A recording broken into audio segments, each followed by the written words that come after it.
안녕하세요. 메이플 스터디 제이슨 원장입니다. 이제 9월부터는요, 대부분의 주에서 학생들이 정상적으로 등교를 할 수 있을 것으로 보여집니다. 그래서 저도 그 상황에 맞춰서 지금 준비를 하는 과정이 있다 보니까 영상이 좀 늦었습니다. 그래서 상담도 조금 뭐 있었고요. 그런 이제 개별 상담이다 보니까 준비하는 시간들이 좀 필요해서 영상이 좀 늦어진 거에 대해서는 조금 양해의 말씀을 드립니다. 그런데 지난주에 이제 상담을 하다 보니까 제가 어떤 인상을 받게 됐냐면 의외로 준비할 게 많은데도 캐나다 대학들이 입학이 좀 쉽지 않나라는 그런 기대들을 갖고 계시는 것 같아요. 그래서 과거의 어떤 그 선배들의 여기 캐나다 이미 대학을 보내거나 대학을 졸업한 옛날 그분들의 어떤 그런 조언들도 영향이 있는 것 같고요. 그리고 심지어는 그런 정보들을 통해서 한국에서 연락을 한번 받은 분은 한국에서 대학 가기 어려우니 캐나다가 좀 쉽다는데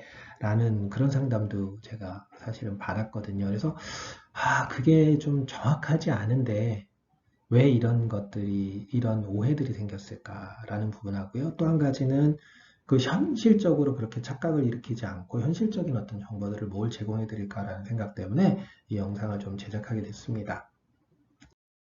자, 일단은요, 캐나다 주요 대학교 합격률을 조금 보고 말씀을 드릴게요. 캐나다 주요 대학교 합격률을 보시면 지금 이제 2019-20년 그 기준인데요. 맥길 같은 경우에 41.7%, 그 다음에 UBC 52.4, 이런 식으로 지금 퀸즈 42, 맥마스터 58, 그래서 토론토 같은 경우에는 40%고요. 자, 이런 식으로 이제 합격률이 나와요. 그럼 이건 거꾸로 환산하면 경쟁률이 전체적으로 보면 한 2대1 정도 주요 대학들이 그렇다는 얘기거든요. 근데 이제 미국 대학 같은 경우에는 거의 10대1 정도 나옵니다. 10대1 주요 20개 대학까지 놓고 보면은요. 그 다음에 이제 올해 서울대학교 수시 보니까 8대1 정도 나왔더라고요. 8대1 정도. 근데 그렇게 놓고 보면 이게 되게 가기가 쉬워 보입니다. 근데 사실은요, 이거는 약간 착시 현상이 있어요. 미국의 탑 20까지 대학에서 보면 물론 하버드나 이런 데들은 4% 정도 억셉턴스 레이시니까 뭐 20대 1이 넘어가는 거죠. 하지만 뭐 평균적으로 그탑 20까지 10대 1이라고 봤을 때 이 10명 중에 허수가 있을까요? 그냥 한번 던져보는 원서비도 비싼데 그런 친구가 없다는 얘기죠. 다 경쟁률이 어느 정도 가능성이 있는 아이들이 도전한다는 얘기고요.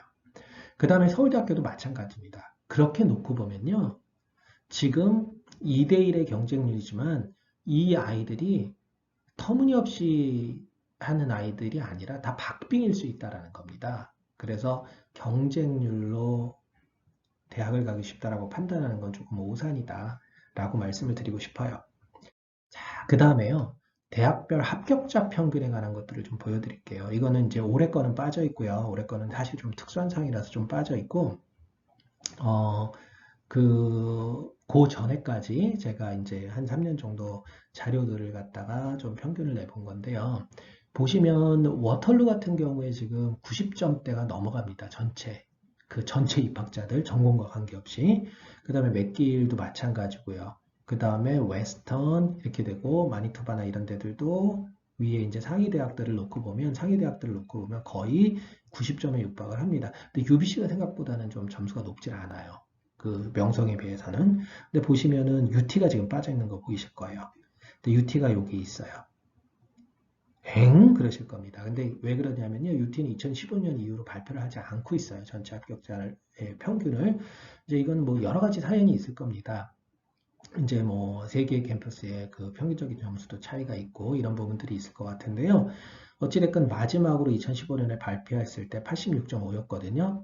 근데 이제 상대적으로 그 당시에 그 다른 학교들하고 비교했을 때 이 위에 상위 학교들보다 평균이 높으면 높지 낮질 않아요. 그럼 발표만 안 했다 뿐이지 지금 만약에 발표를 했다라고 하면 90점대 이상이 90점 얼마의 수치가 나왔을 겁니다. 더 나왔을 수도 있고요.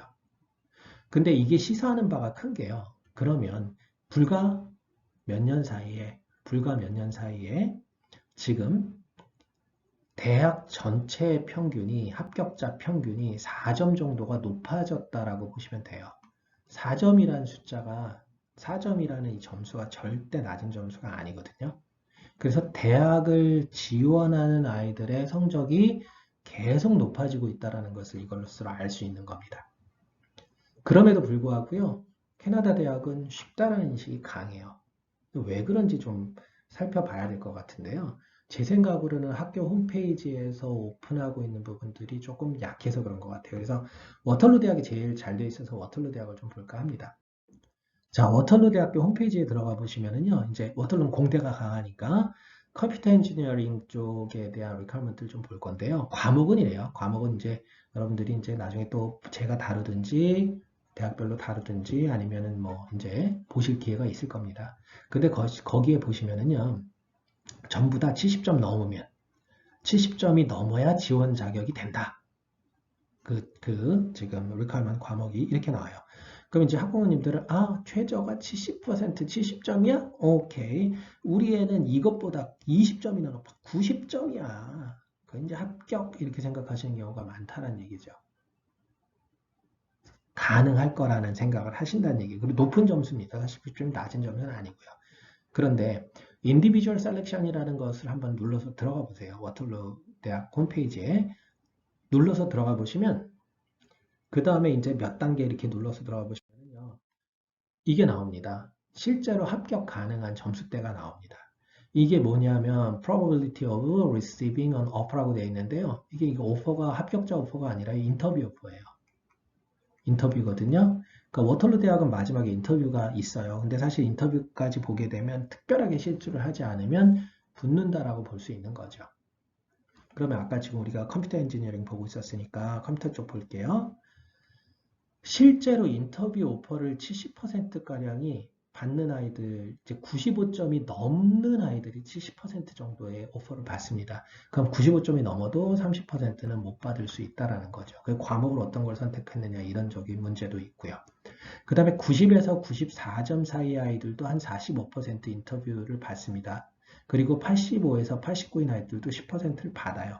근데 얘네들은 이 아이들도 30%를 못 받는데 요 점수 아이들이 오퍼를 받는다는 얘기는요. 성적 외에 뭔가 강점이 있다라는 얘기입니다. 무슨 대회에 나가서 상을 받은 게 있다든지 아니면 그 엑스트라 커리큘러로 대학에서 무슨 과목을 수강한 게 있다든지 또는 AP니 이런 특별한 과목에서 그 장점을 드러낼 수 있는 뭔가가 있다라는 얘기입니다. 그렇지 않으면 사실은 순수하게 학교 공부 열심히 했는데 나 90점대니까 못 받습니다. 이게 거의 받을 확률이 없어요. 그래서 실질적으로는 성적만 놓고 보면 95점이 돼야 된다라고 보는 게 정확한 판단이 될 겁니다. 그래서 실제로 한번 비교를 해보세요. 이거 대학 홈페이지에서 밝히고 있는 거니까요. 우리가 이것도 10%나 반떴대가 아니란 얘기죠. 그래서 홈페이지에서 보시면 실질적으로 굉장히 벽이 높구나 라는 것들을 좀 느끼실 수 있을 겁니다. 자, 그래서 이제 다른 대학들은 저런 식으로 발표를 안 하기 때문에 제가 이제 최근 몇 년 동안에 이게 그 주요 전공별 컷을 조사한 것들을 조금 이제 보여드릴 건데요. 토론토 대학 같은 경우에 커머스가 강하잖아요. UT니까. 그래서 실제로 컷이 93점이 조금 넘어요. 실제로 지난 한 3년 동안에 보시면 그 다음에 컴퓨터공학이나 엔지니어링 당연히 이과 쪽은 어느 대학이나 할 것 없이 강세이기 때문에 95점 정도의 컷이 됩니다. 지금 보시면 왔다 갔다는 해요. 그 매년을 따져보면 그 다음에 워털루 같은 경우에 지금 대부분 다 95점이 되고요. 기계공학, 그 다음에 아까 우리가 봤던 컴퓨터공학이 보니까 95점이 조금 넘어요. 조금 넘어요. 95점 몇이에요. 자, 그 다음에 비즈니스 같은 경우에는 워털루는 사실 그 비즈니스 이런 게 강한 대학은 아니니까 85점 조금 넘더라고요. 근데 제가 비즈니스나 커머스를 왜 넣냐 하면 문과 쪽에선 그래도 강한 과목들이기 때문에 넣는 거예요. 그럼 사실 뭐 순수 문학이랄지 뭐 순수 과목 같은 경우에는 많이 점수가 문과 쪽은 떨어집니다. 그럼에도 불구하고 워털루는 90점대가 넘어간다는 얘기예요. 뭐 토론토도 발표는 안 했지만 그렇게 보여지고요. 그 다음에 보시면 UBC가 조금 약해졌다라는 말씀 드렸었는데 그거는 그 대학이 약해졌다라고 보기는 어렵습니다. 여러 가지로. 근데 뭐 여러 가지 지원 자격이나 조건들 이런 것들 때문에 그럴 수는 있지만 그런데 UBC 같은 경우는 경영은 85 90점 조금 넘고요. 그 이거 컷이에요. 아까 분명히 말씀드리지만 이거 그 에버리지가 아닙니다. 합격자 컷입니다. 컷. 85점이 꼬라비로 붙었다는 얘기죠. 그 놓고 보면 그 다음에 컴퓨터공학이 이제 90점대가 넘어가고요. 자, 엔지니어링도 90점 조금 넘었었어요. 그 다음에 국제교류학이나 심리학 같은 거 이제 UBC가 강한 과목이기 때문에 다 90점이 넘더라고요. 그럼 역시 UBC도 엔지니어링 쪽이나 공학 쪽이 강한 학교가 아닌데도 불구하고 90점대 그 자기네 문과 쪽에 강한데 하고 같은 점수대가 나온다는 걸 보시면 아실 거예요. 그 다음 맥길 같은 경우에도 의과대학이 강하다라고 알고 계신데 경영 94점 넘더라고요. 그 다음에 컴퓨터공학이나 엔지니어링 다 95점 넘고요. 심리학 강하니까 뭐 이과하고 관련이 되니까 92점이 되고요. 그 대신에 일반 인문은 80점 조금 넘으면 합격이 돼요. 자, 그래서요. 보셔야 될 것이 뭐냐면 지금 뭐 UBC는 좀 예외적이지만 지금 안 보이시겠지만 지금 엔지니어링 쪽은 다 모든 대학이 주요 대학은 95점이 넘습니다. 그리고 주요 대학이라고 지금 부상하는 대부분의 대학들도 특히 컴퓨터 관련된 것들은 다 95점 넘는다라고 보셔야 돼요. 자, 어떠셨어요? 그래서 생각보다 그렇게 쉽지 않죠. 결론을 제가 좀 말씀드릴게요. 이거 제가 내린 결론이지만 그 수치를 놓고 봤을 때 대학의 평균 성적은 지속적으로 올라가고 있습니다. 그래서 올해는 좀 예외적으로 보고 내년도 코로나가 어떤 영향을 줄지 모르니까 그 내년도 조금 변수가 있다라고 봐져요. 하지만 여지껏 정상적인 범위에 왔을 때 대학의 평균 성적은 계속 올라갔기 때문에 지속적으로 올라갈 거라는 전제 조건을 깔아야 됩니다. 그래서 우리 아이가 지금 중학교 1학년, 뭐 그레이드 7, 8 그렇다 그러면 몇 년 후에는 지금의 기준보다 성적이 더 올라갈 거다라는 전제 조건으로 준비를 해줘야 된다는 얘기죠. 그 다음 스템 쪽 전공은요 이미 올라갈 수 있는 점수 최대한 올라간 것 같아요. 제 생각으로는. 사람이 어떻게 마지막 12학년 성적을 올백을 받을 수가 있겠어요. 95점 넘으면 굉장히 높은 점수거든요. 근데 이미 그게 컷이 되는 상황이 됐기 때문에 실수하지 않도록 최선의 성적 관리하는 게 필수이고요. 거기에다가 가능하면 제가 이제 IB나 AP 얘기를 많이 다뤘던 이유 중에 하나인데 IB나 AP로 해서 조금 더 강점을 가져갈 수 있으면 유리할 것 같아요. 실질적으로 아카데믹만 한 친구들이 조금 분리점이 있는 게 사실이고요. 지금 현재로서도. 하지만 뭐 거기서도 지금 최상위 점수를 받은 아이들은 충분히 합격을 합니다. 지금 이제 와서 뭐 이렇게 난 IB를 안 해서 AP를 안 해서 그러실 필요는 없어요. 충분히 자기 성적 관리하면 되고요. 그리고 앞으로 장래에서는 이제 미국 대학이 이런 케이스였거든요. 일반 아카데믹에 최상위 아이들이 다 몰리니까 거기서 자기가 어떤 그 강점을 부각하려고 AP를 했어요. AP를 한 아이들이 합격이 높아졌어요.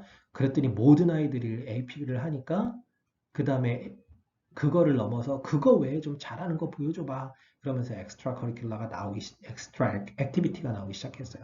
그러면 스템 쪽은 역시 캐나다도 그런 식으로 갈 가능성이 높다라는 거거든요. 그래서 장래에는 성적 외에도 강점을 부각할 수 있는 엑스트라 액티비티에 대한 고려가 좀 필요하다.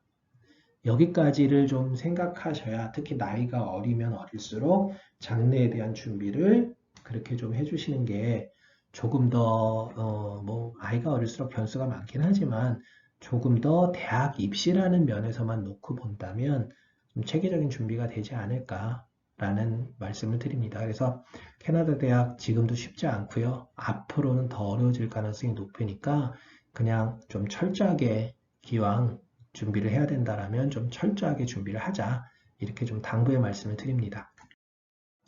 자, 오늘 정보 좀 도움이 됐으면 좋겠고요. 제가 유튜브 한 지가 얼마 안 돼서 잘 몰랐는데 이런 거 하라 그러더라고요. 정보가 도움이 되셨으면 구독 좀 부탁드리겠고요.